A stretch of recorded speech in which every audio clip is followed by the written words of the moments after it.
hello, hello, hello. Hello, hello, hello, hello, hello. Okay. Um, we'll go this way. We can actually narrow this down. Oops. Not what I meant to do. Hope everyone's doing well today. I just have to... There we go. Oh, I can close this because I believe that is mostly good. Rowan! Oh, yeah. No worries, no worries. We're just doing a little bit of reading today, so, yeah.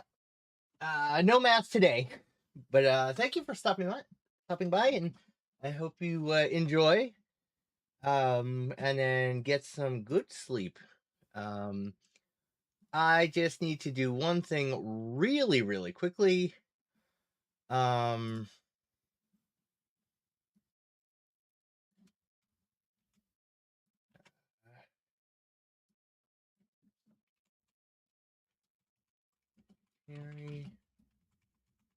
Sorry, I am running a little bit late because I had to pick up dog, and then try and really quickly make a little food for B. Let's move this over here so it's a little bit better. All right, let me drop this into here. Sorry, 1 second. One more. Copy paste. Hello?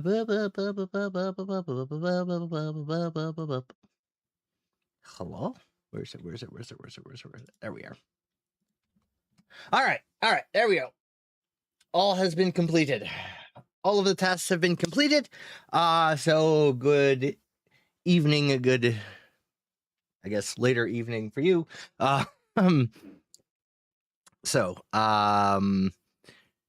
Where we just were,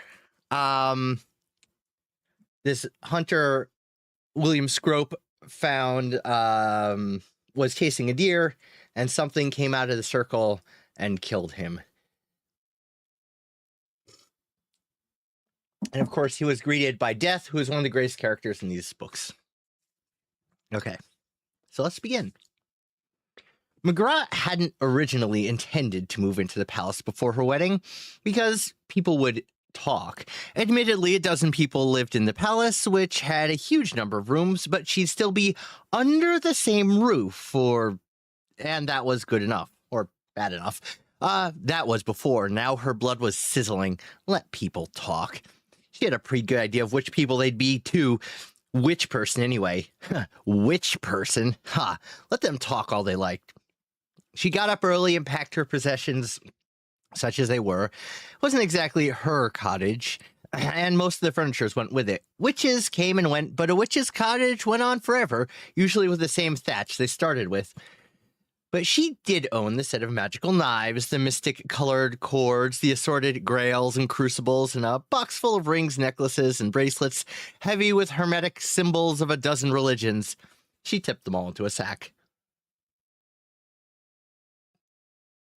Then there were the books. Goody Whimper had been something of a bookworm among witches. There were almost a dozen. She hesitated about the books, and finally she let them stay on the shelves. There was this statutory pointy hat. She'd never liked it anyway, and had always avoided wearing it. Into the sack with it. She looked around wild-eyed until she spotted the small cauldron in the ingle nook. That'd do. Tie the sack with that, and then tie the neck with the string. On the way up to the palace, she crossed the bridge over Lancre Gorge and tossed the sack into the river. It bobbed for a moment in the strong current and then sank. She'd secretly hoped for a string of multicolored bubbles or even a hiss, but it just sank, just as if it wasn't anything very important. Another world, another castle. The elf galloped over the frozen moat, steam billowing from the black horse and from the thing it carried over its neck. It rode up the steps and into the hall itself, where the queen sat amid her dreams. My Lord Lankin, a stag, who was still alive. Elves are skilled at leaving things alive, often for weeks. From out of the circle? Yes, lady. It's weakening, did I not tell you? How long? Soon, soon. What went through the other way? The elf tried to avoid her face. Your pet, lady. No doubt it won't go far, the queen laughed. No doubt it will have an amusing time. It rained briefly at dawn. There's nothing nastier to walk through than shoulder-high wet bracken. Well, there are an uncountable number of things nastier to walk through, especially if they're shoulder-high, but here and now Nanny Og was hard-pressed to think of more than one or two. They hadn't landed inside the dancers, of course. Even birds detoured rather than cross the airspace. Migrating spiders on gossamer threads floating half a mile up curved around it. Clouds split in two and flowed around it. Mist hung around the stones, sticky, damp mist. Nanny hacked vaguely at the clinging bracken with her sickle. You there, Esme? She muttered. Granny Weatherwax's head rose from a clump of bracken a few feet away. There's been things going on, she said in a cold and deliberate tone. Like what? All the bracken and weeds that's trampled around the stones. I reckon someone's been dancing. Nanny Og gave this the same consideration as would a nuclear physicist who'd just been told that someone was banging two bits of subcritical uranium together to keep warm. They never, she said. They have. And another thing. It was hard to imagine what the other thing could be, but Nanny Og said, yes? Anyway, someone got killed up here. Oh no, moaned Nanny Og. Not inside the circle, too. Nope, don't be daft. It was outside. Tall man. He has one leg longer than the other, and a beard. He was probably a hunter. How do you know all that? I just trod on him. The sun rose through the mist. The morning rays were already caressing the ancient stones of Unseen University, the premier college of wizardry 500 miles away. Not that many wizards were aware of this. For most wizards of Unseen University, their lunch was the first meal of the day. They were not, by and large, breakfast people. The Arch-Chancellor and the Librarian were the only two who knew what dawn looked like from the front, and they tended to have the entire campus to themselves for several hours. The librarian was always up early because he was an orangutan, and they are naturally early risers. Although in this case he didn't bellow a few times to keep other males off his territory, he just unlocked the library and fed the books. And Minstrom Ridiculi, the current Arch-Chancellor, liked to wander around the sleepy buildings, nodding to the servants and leaving little notes for his subordinates, usually designed for no other purpose than to make it absolutely clear that he was up and attending to business of the day while they were still fast asleep. Footnote. This happens all the time, everywhere in the multiverse. Even on cold planets awash with liquid methane. No one knows why it is, but in any group of employed individuals, the only naturally early riser is always the office manager, who will always leave reproachful little notes, or as it might be, engraved helium crystals, on the desk of their subordinates. In fact, the only place this does not happen very often is on the world Xyrix, and this is only because Xyrix has 18 suns, and it's only possible to be an early riser once every 1,789.6 years. But even then, once every 1,789.6 years, resonating to some strange universal signal, small-minded employers slither out of their office with a tentacle full of small, reproachful etched shrimp shells at the ready.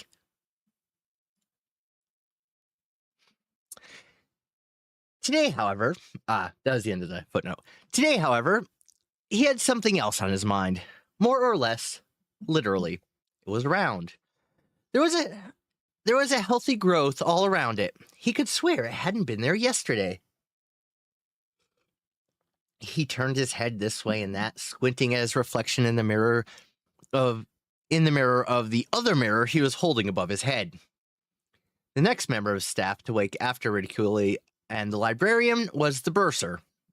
Not because he was naturally an early riser, but because by around 10 o'clock, the Arch-Chancellor's very limited supply of patience came to an end, and he would stand at the bottom of the stairs and shout, "Bursar!" until the bursar appeared.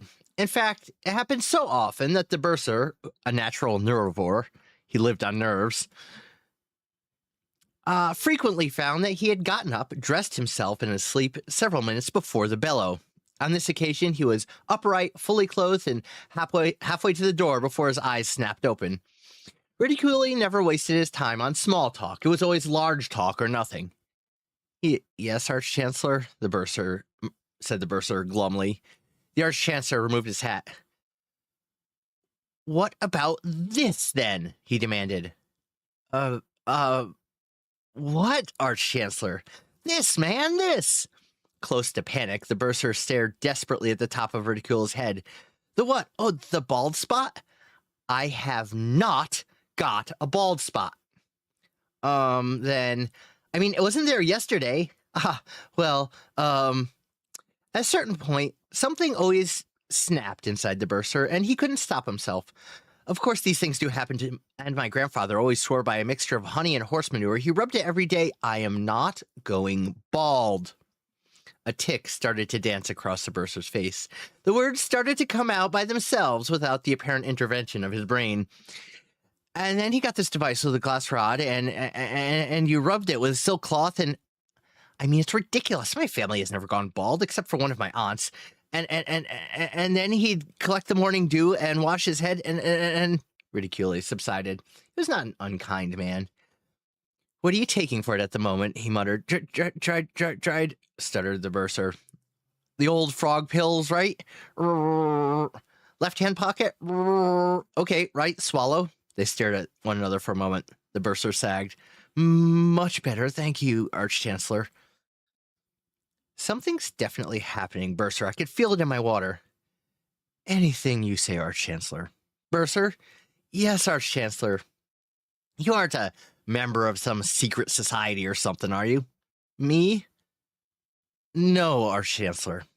It'd be a damn good idea to take your underpants off your head.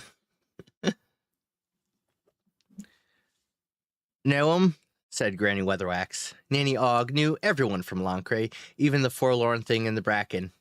It's William Scrope, up from over Sliceway, she said.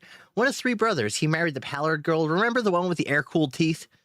I hope the poor woman's got some respectable black clothes, said Granny Weatherwax.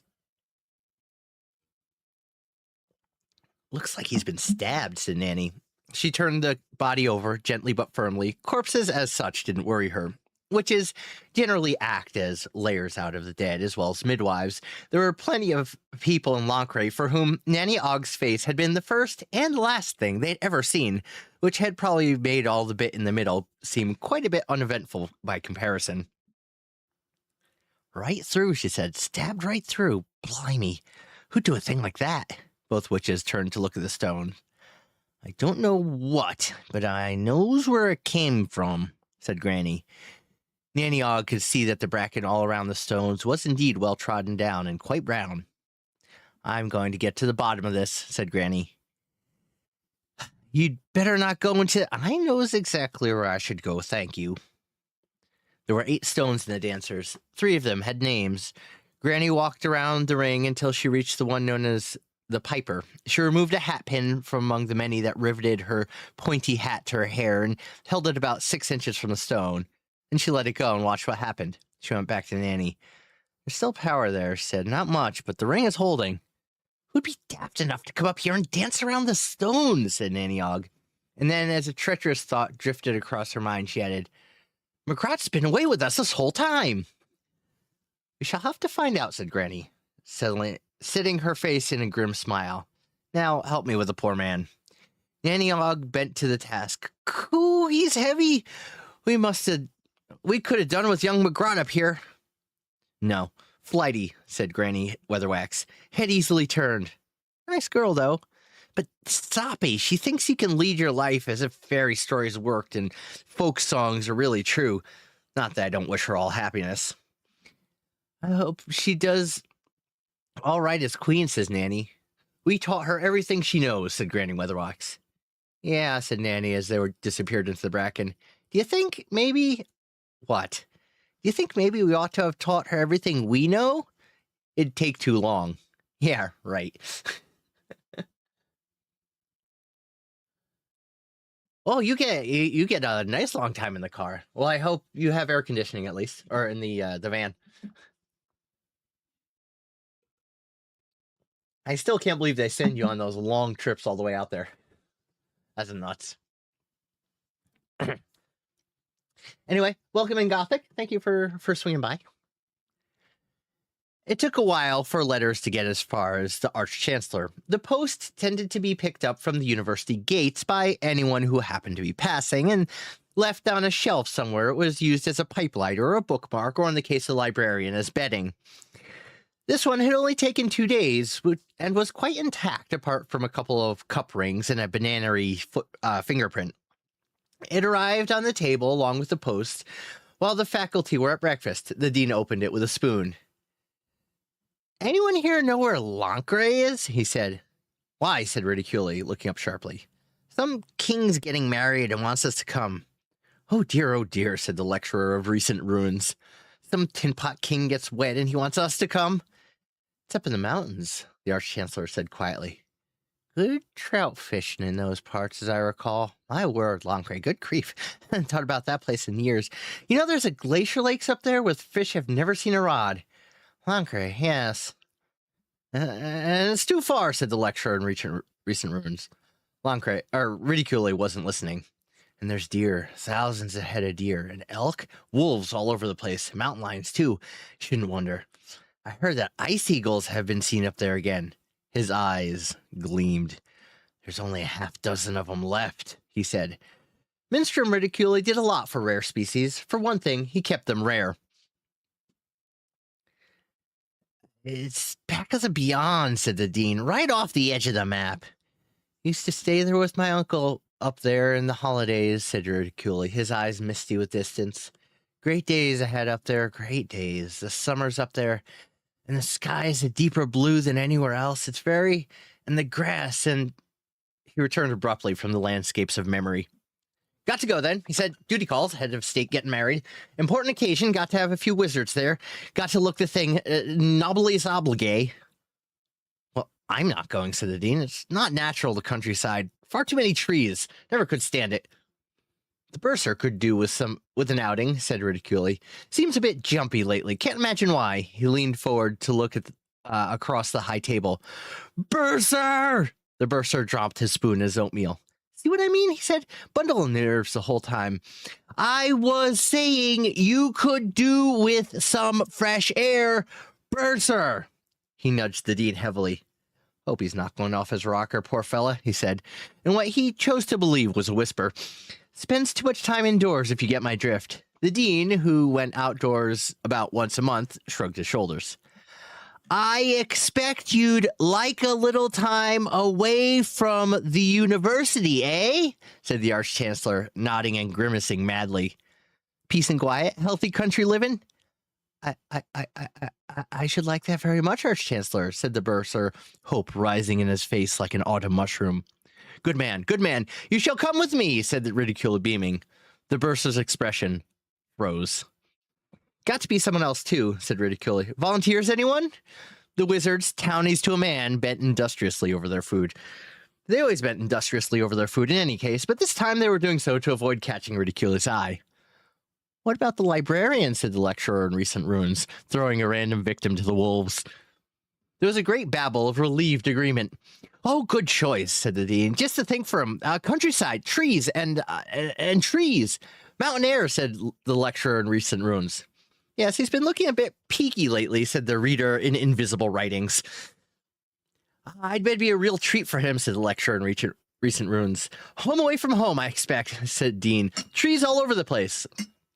They all looked expectantly at the Arch-Chancellor. "He doesn't wear clothes," said Ridicule, "and he goes ook all the time." "He does wear the old green robe thing," said the dean, "only when he's had a bath." Ridicule rubbed his beard. In fact, he quite liked the librarian, who never argued with him and always kept himself in shape, even if that shape was pear shape. It was the right shape for an orangutan. The thing about the librarian was that no one noticed he was an orangutan anymore, unless a visitor to the university happened to point it out, in which case someone would say, "Oh yes, some kind of magical accident, wasn't it?" Pretty sure it was something like that. 1 minute human, next minute an ape. Funny thing, really. Can't remember what he looked like before. I mean, he must have been human, I suppose. Always thought of him more as an ape. Really, it's more him. And indeed, it had been an accident among the potent and magical books of the university library that it were bouncing the. I'm sorry. And indeed, it had been an accident among the potent and magical books of the university library, that had, as it were, bounced the librarian's genotype down the evolutionary tree and back up a different branch, with the significant difference that he now could hang onto it upside down with his feet. Hi, Mark. It's good to see you. We are reading Silliness. It's a lot of fun. Oh, all right, said the Arch-Chancellor, but he's got to wear something during the ceremony, even if it's only for the sake of the bride. There was a whimper from the bursar. All the wizards turned towards him. His spoon had landed at the floor with a small thud. It was wooden. The wizards had gently pivoted from having metal cutlery since what was known as the unfortunate incident at dinner. Gurgled the bursar, trying to push himself away from the table. Dried frog pills, said the Arch-Chancellor. Someone fished them out of his pocket. The wizards didn't rush this. You could find anything in a wizard's pockets. Peas, unreasonable thing with legs, small experimental universes, anything. The reader in Invisible Writings craned his head to see what had unglued his colleague. Here, look at his porridge, he said. There was a perfect round depression in the oatmeal. Oh dear, another crop circle, said the dean. The wizards relaxed. Damn things turning up everywhere this year, said the Arch-Chancellor. He hadn't taken off his hat to eat the meal. This was because it was holding down a poultice of honey and horse manure and a small mouse-powered electrostatic generator he'd got those clever young fellows at the High Energy Magic Research Building to knock together for him. Clever fellows they were. One day he might even understand half of what they were gabbering on about. In the meantime, he'd kept his hat on. Particularly strong, too, said Dean. The gardener told me yesterday they're playing merry hell with the cabbages. I thought them things only turned out in fields and things, said Ridicule. Perfectly normal natural phenomenon. There's a suitably high flux level, and their intercontinuum pressure can probably overcome quite a high base reality quotient, said the reader in Invisible Writings. The conversation stopped. Everyone turned to look at the most wretched and least senior member of staff. The Arch-Chancellor glowered. I don't even want to begin to start explaining that. I don't even want you to begin to start explaining that, said he. You're probably going on about the universe being a rubber sheet with weights on it again, right? Not exactly. And the word quantum is a hurrying towards your lips again, said Ridicule. Well, the and continuum too, I expect, said Ridicule.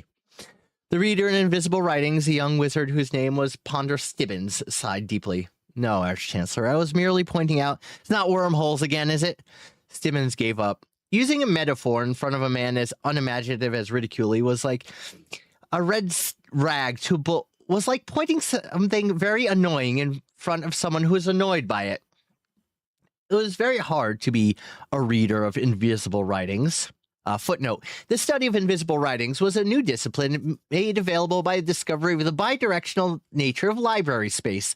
Thaumatic mathematics are complex, but boil down to the fact that all books everywhere affect all other books. This is obvious. Books inspire other books written in the future and cite books in the past. But the general theory, subfootnote, there's a special theory as well, but no one ever bothers with it because it's self-evidently a load of marsh gas. The general theory of L space suggests that in that case, the contents of books as yet unwritten can be deduced from books now in existence. The end of the footnote. I reckon you'd better come too, said Ridicule. Me, Arch-Chancellor?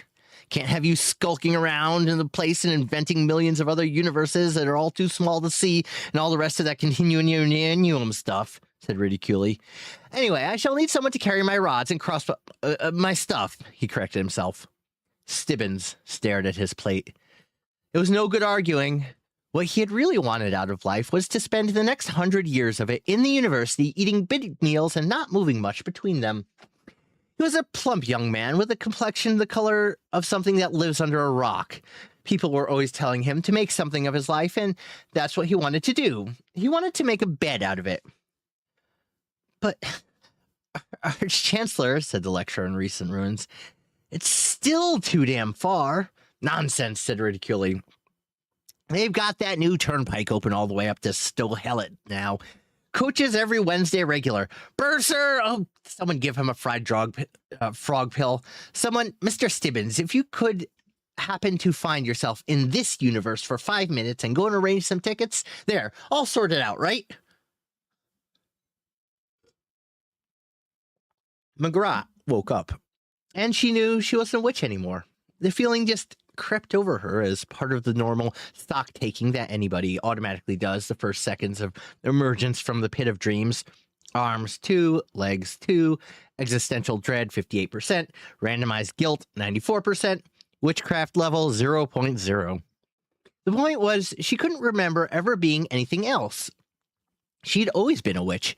McGrath Garlic, the third witch. That was what she was, the soft one. She'd known she'd never be much good at it.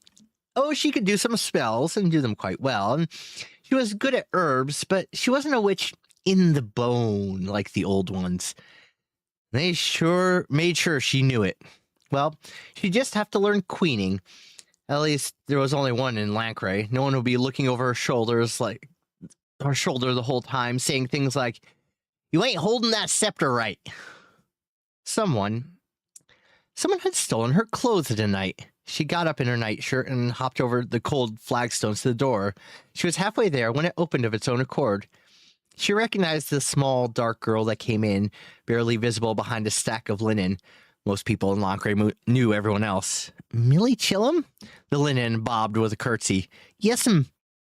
McGrath lifted up part of the stack. "It's me, McGrath," she said. "Hello." "Yes'm." Another bob. "What's up with you, Millie?" "Yes'm." Bob. "I said it's me. You don't have to look like that." "Yes'm." The nervous bobbing continued. McGrath found her own knees beginning to jerk in sympathy, as if it were behind the beat, so that she was bobbing up and down. So as she was bobbing up and down, she overtook the girl bobbing up. "If you say yes'm again, it will go very hard with you," she managed as she went past. Right, Your Majesty." Faint light began to dawn. "I'm not queen yet, Millie, and you've known me for 20 years, panted McGrath on the way back up. "Yes'm, but you're going to be queen, and so me ma'am told me that I was to be respectful," said Millie, still curtsying nervously. "Oh, well, all right then. Where are my clothes? Got 'em here, Your Pre-Majesty." "They're not mine, and please stop going up and down all the time. I feel a bit sick." "The king ordered 'em from Stow-Hellet, ma'am." "Did he, eh? How long ago?" "Don't know, ma'am." He knew I was coming home, thought McGrath. How? What's going on here? There was a good deal more lace than McGrath was used to, but that was, as it were, the icing on the cake. McGrath normally wore a simple dress with not much underneath it except McGrath. Ladies of quality couldn't get away with that kind of thing. Millie had been provided with a sort of technical diagram, but it wasn't much help. They studied it for some time. "This is standard queen outfit, then." "Couldn't say, mum. I think His Majesty sent him a lot of money and said to send you everything." They spread the bits on the floor. "Is this the pantoffel?"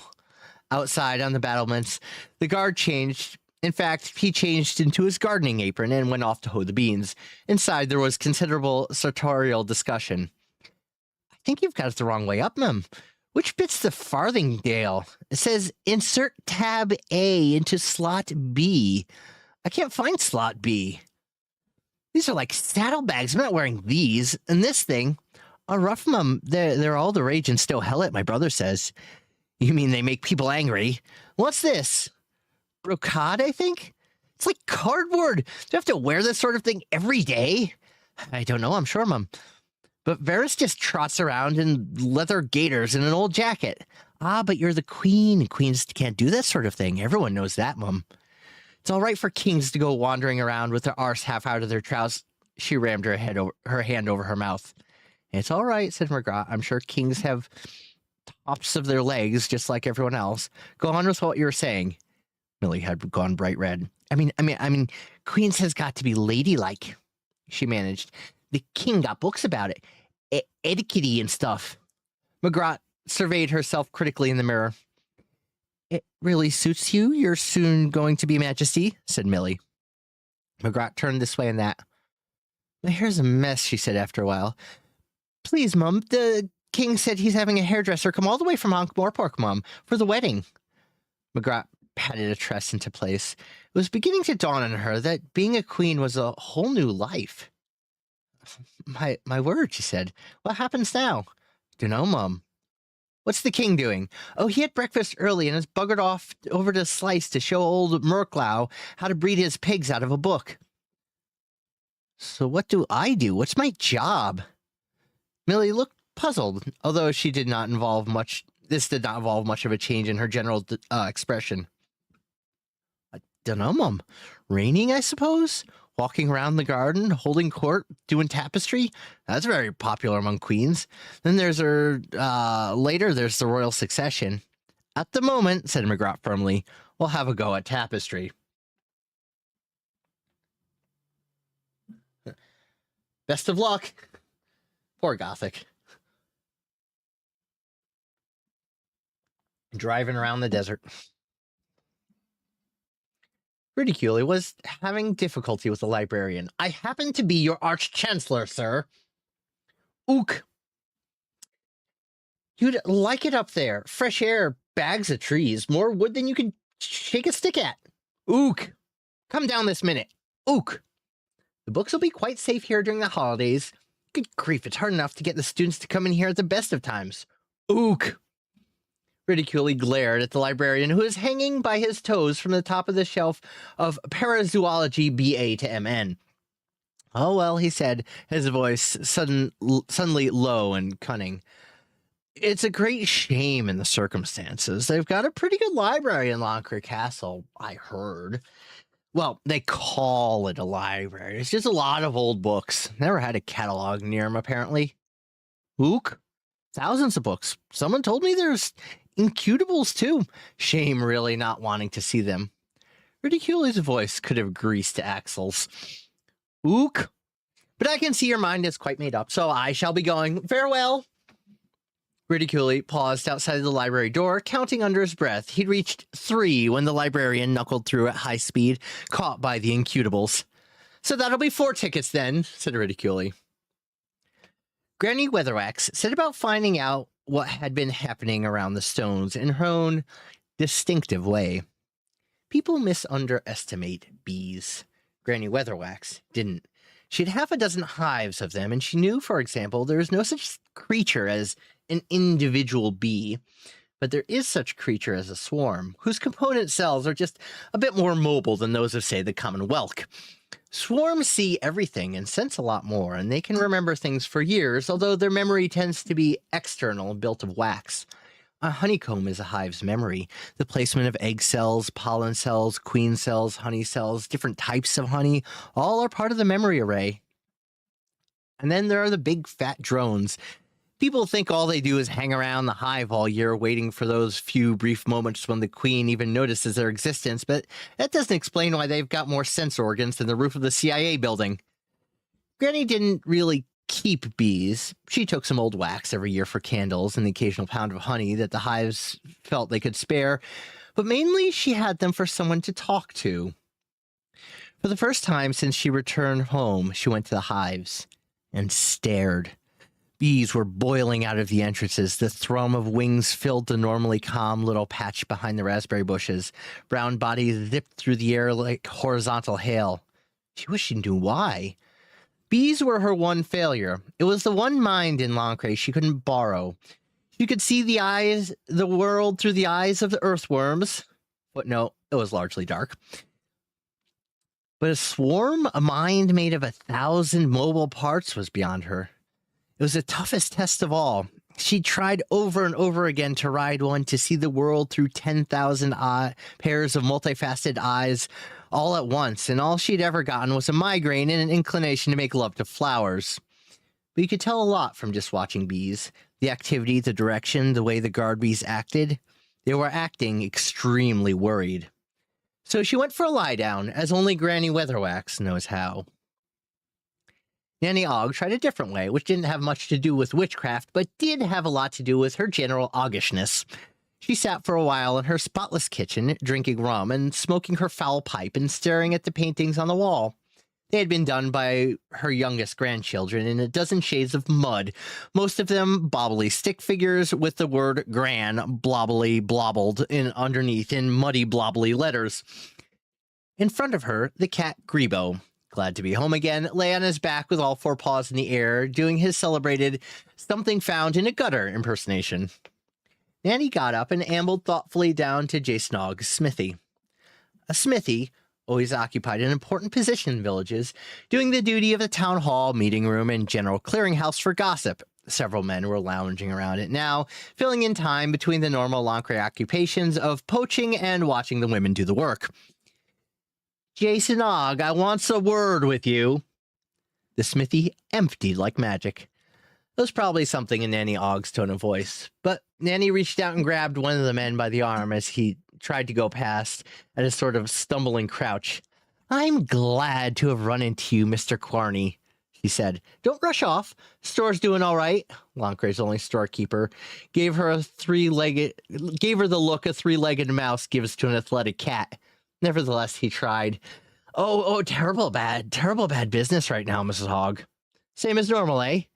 Mr. Quarney's expression was pleading.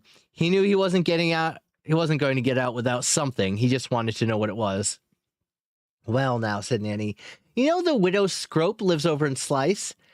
Quarney's mouth opened. She's not a widow, he said. She's... Bet you $50, said Nanny. Quarney's mouth stayed open, and around it the rest of his face recomposed itself, an expression of fascinated horror. So she's to be allowed credit, right, until she gets the farm on its feet, said Nanny in the silence. Quarney nodded mutely. That goes for the rest of you men listening outside the door, said Nanny, raising her voice. Dropping a cut of meat on our doorstep once a week wouldn't come amiss, eh? And she'll probably want some extra help in the harvest. I knows I can depend on you all. Now off you go. They ran for it, leaving Nanny Ogg standing triumphantly in the doorway. Jason Ogg looked at her helplessly, a 15-stone man reduced to a 4-year-old boy. Jason? I got to do this bit of brazing for old... So, said Nanny, ignoring him.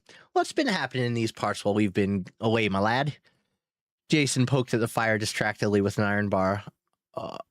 Us has had a big whirlwind of hogswash night, and one of Mother Pearson's hen laid the same egg 3 times, and old Porchick's cow gave birth to a 7-headed snake, and there's a rain of frogs over in Slice. Pretty normal then, said Nanny Ogg. She refilled her pipe in a casual but meaningful way. All very quiet, really, said Jason. He pulled the bar out of the fire, laid it on the anvil, and raised his hammer. I'll find out sooner or later, you know, said Nanny Ogg. Jason didn't turn his head, but the hammer stopped in midair. I always does, you know, said Nanny Ogg. The iron cooled from the color of fresh straw to bright red. You know you always feels better telling your old mum, said Nanny Ogg. The iron cooled from red to spitting black, but Jason used to all the searing heat from a forge seemed to be uncomfortably warm. I should beat it up before it gets cold, said Nanny Ogg. Weren't my fault, Mum. I couldn't stop 'em. Nanny sat back in the chair, smiling happily. What then would this be, my son?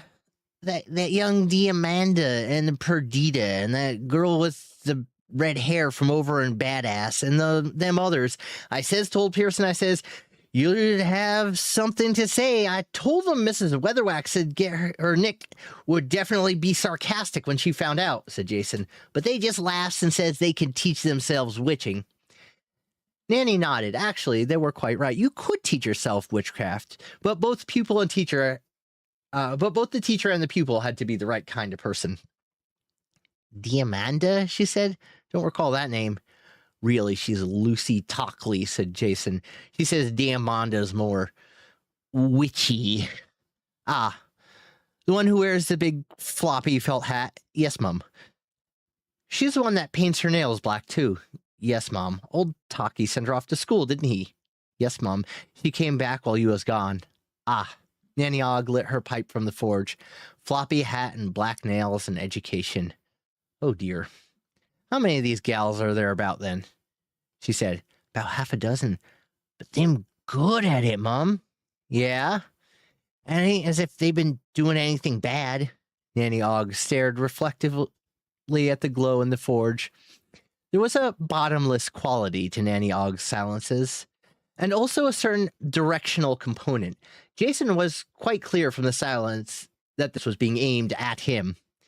He always fell for it. He tried to fill it up. And that Diamanda's been properly educated, he said. She knows some lovely words. Silence. And I knows you always said that there weren't enough young girls interested in learning witching these days, said Jason. He removed the iron bar and hit it a few times for the look of the thing. More silence flowed in Jason's direction. They goes up and dances in the mountains every full moon. Nanny Og removed her pipe and inspected the bowl carefully. People do say, said Jason, lowering his voice, that they dances in the altogether. Altogether what? Said Nanny Og. You know, Mum, in the nud. Core, there's a thing. Anyone see where they go? Nah, Weaver the Thatcher says they always give him the slip. Jason. Yes, Mum. They've been dancing around the stones. Jason hit his thumb. There were a number of gods in the mountains and forests of Lancre. One of them was known as Herney the Hunted. He was the god of the chase and the hunt, more or less. Most gods are created and sustained by belief and hope. Hunters danced in animal skins and created gods of the chase who tended to be hardy and boisterous with the tact of a tidal wave. But they are not the only gods of hunting. The prey have an occult voice too. As the blood pounds and the hounds bay, Herney was the god of the chased and the hunted and all small animals whose ultimate destiny is to be an abrupt, damp squeak. He was about 3 feet high with rabbit ears and very small horns, but he did have an extremely good turn of speed and was using it to the full as he tore madly through the woods. They're coming! They're coming! They're all coming back! Let's see, what time is it? Okie dokie.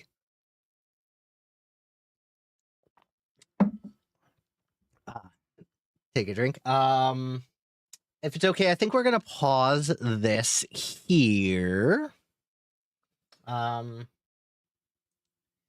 I would like to go to read something different. Because I have the attention span of just under an hour. So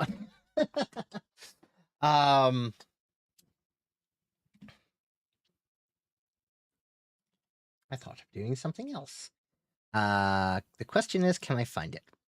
I know I had it set up here somewhere, and then I lost it. And I don't remember what website it was.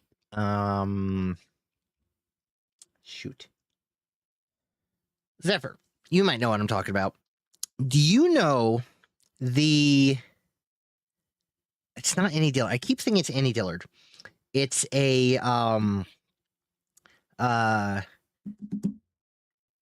essay called Swans or something, where she's writing about swans, and she writes about rotifers, in looking at rotifers under the microscope. Do you remember what that's actually titled?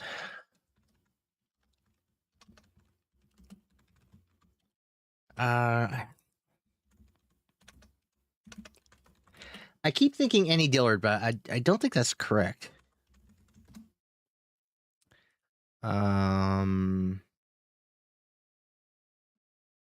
Lenses. Is that it? Ooh. Oh, I think I found it. Hold on. That'd be why. Lenses.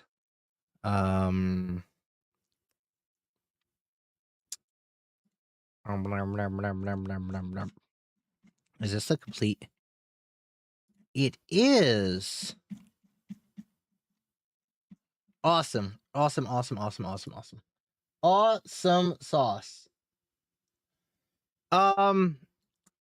It's in the book. So I just found it. It's in the book, Teaching a Stone to Talk.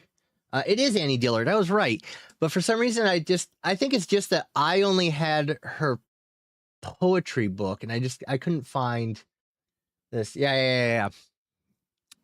Anyway, I'd wanted to read this again for a while. It's been a while since I read it, and I was like, I'm gonna read it out loud, and then I found it, and then I lost it, and I just found it again.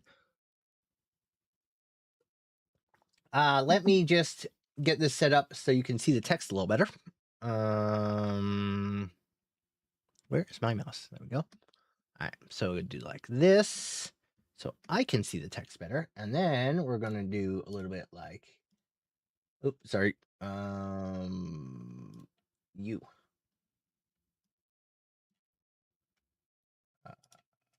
Hello. Nope. Stop that. Stop that.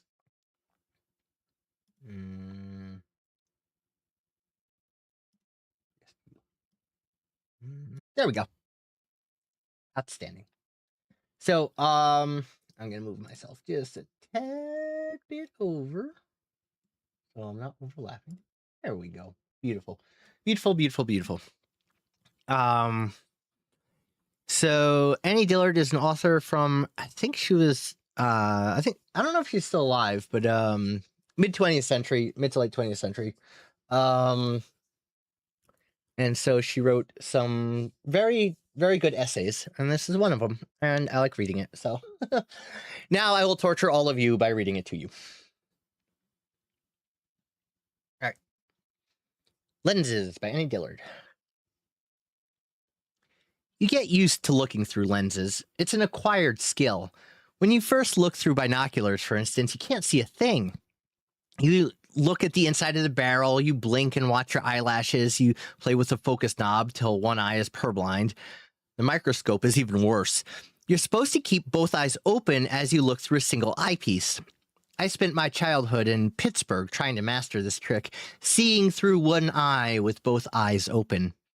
The microscope also teaches you to move your hands wrong, to shove the glass to the right to follow a creature who is swimming off to the left, as if you were operating a tiller or backing a trailer or performing any other of those paradoxical maneuvers which require sure instincts or a grasp of elementary physics, neither of which I possess.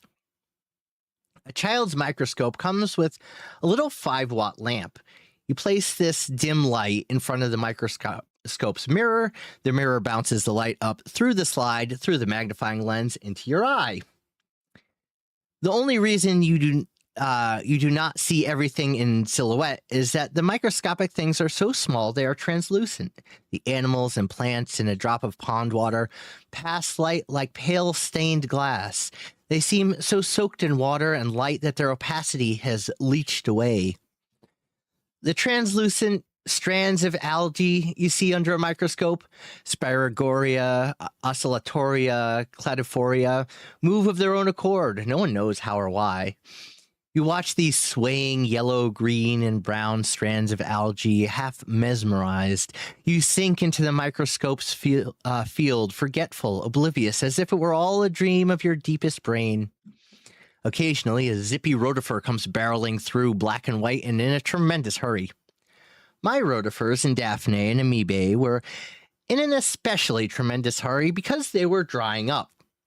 I burnt out or broke my little 5-watt bulb right away. To replace it, I rigged an old table lamp laid on its side, and the table lamp carried a 75-watt bulb.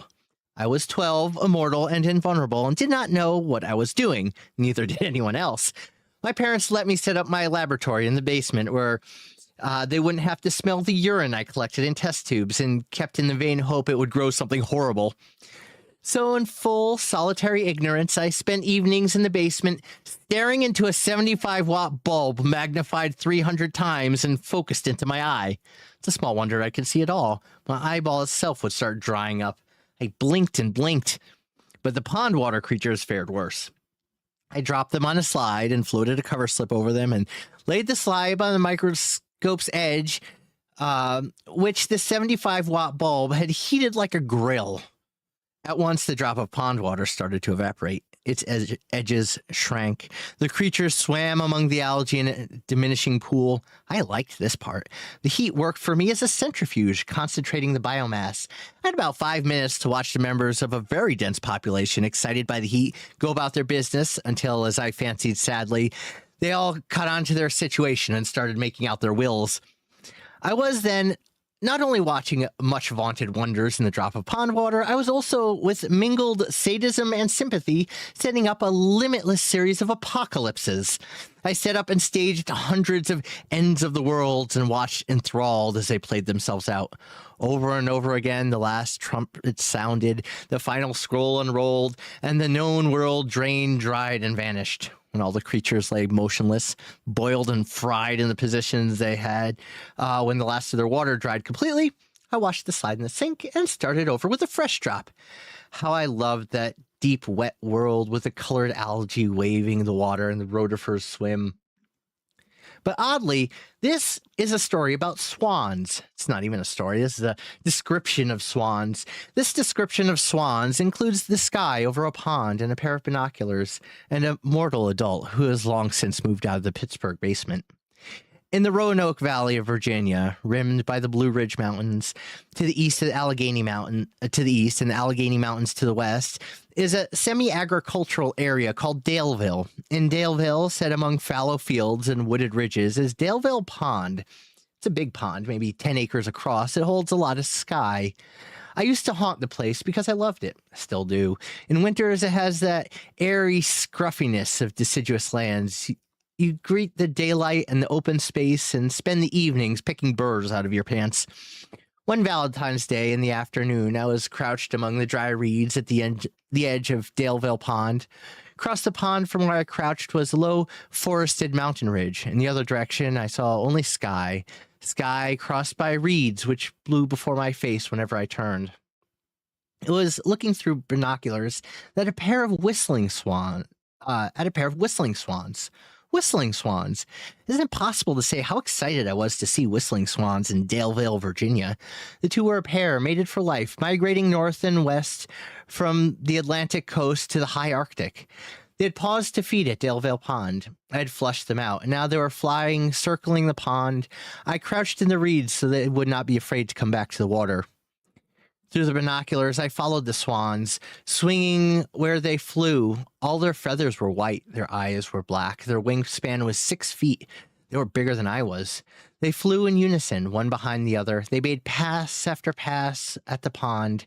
I watched them change from white swans in front of the mountain to black swans in front of the sky. In clockwise ellipses they flew, necks long and relaxed, alternately beating their wide wings and gliding. As I rotated on my heels to keep the black frame of the lenses around them, I lost sense of space. If I lowered the binoculars, I was always amazed to learn in which direction I faced. Dazed, the way you emerge awed from a movie, trying to reconstruct bit by bit a real world in order to discover where you might have parked the car.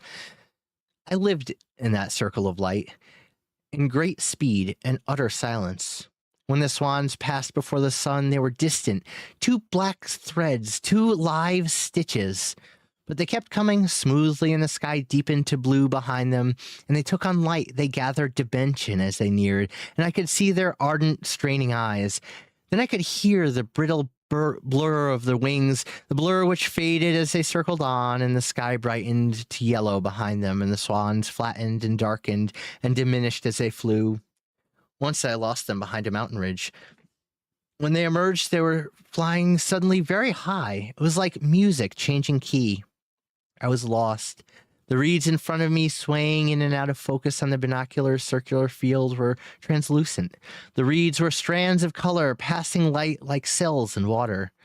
They were those yellow and green brown strands of pond algae I'd walked so long ago in a light-soaked field. My eyes burned.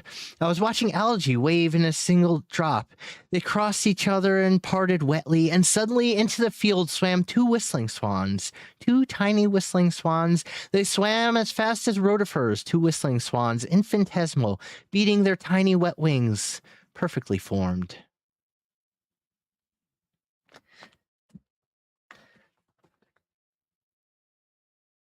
It's really such a great little essay, because it has, if you break it apart into what it's trying to do, right?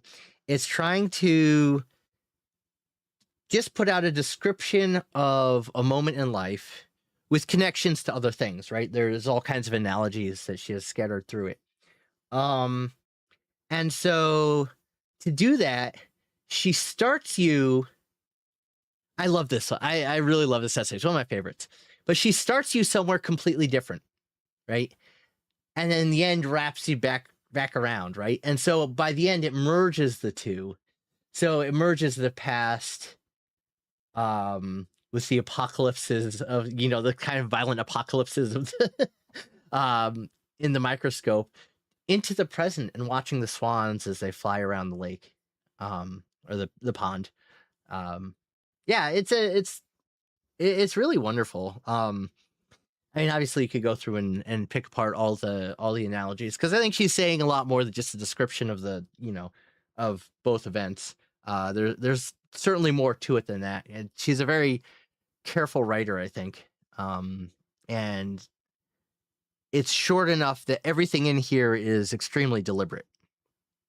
That's a nice thing about short writing, is you have the luxury of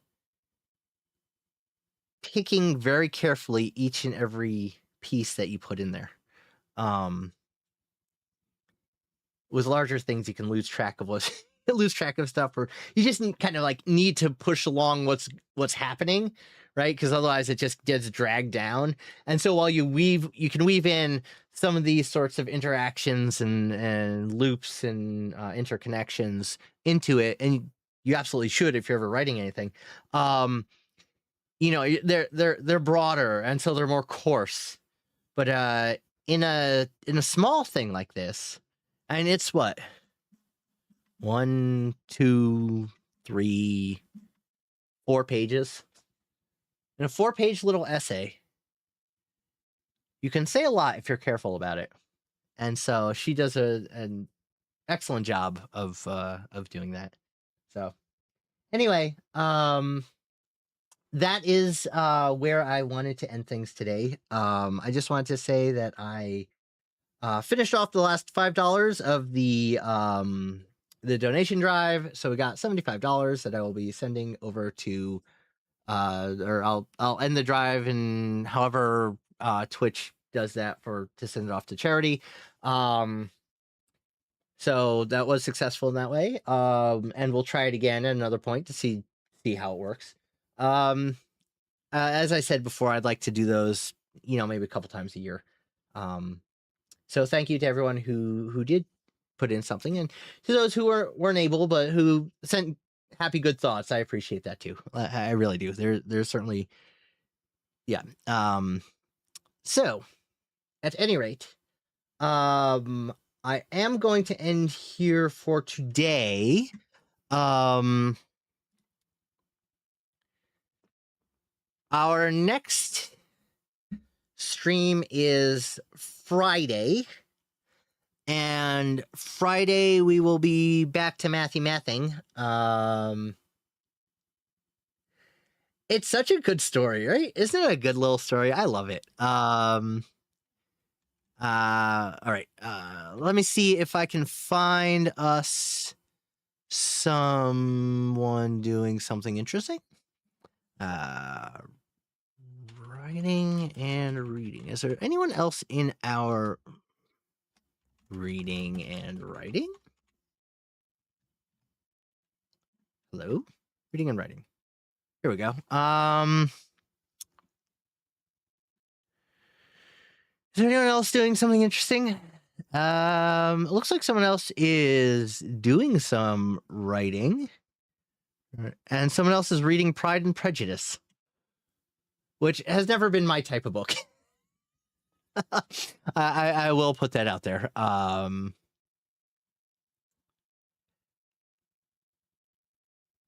But I think this could actually be fun. So we'll go ahead and raid this person who, Augustus Martis. Never heard of them before, never seen their streams, but they're doing some writing together, and it says backseating allowed. So feel free to backseat them.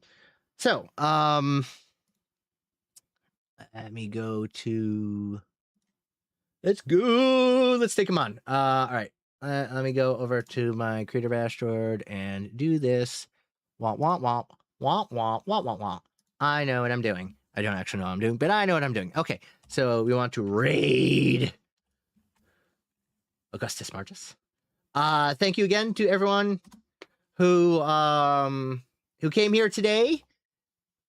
I hope you guys enjoyed the reading a little bit. This is always our break from doing insane math things. So thank you so much. I hope you enjoyed. Again, if you have any other short or long form thing that you would like me to read at some point, please do feel free to send out messages to me, contact me wherever I may be contacted, be it my Discord, other people's Discords, or phone to those of you who have that. And with that, I will bid you adieu and enjoy Augustus Martus. Goodbye.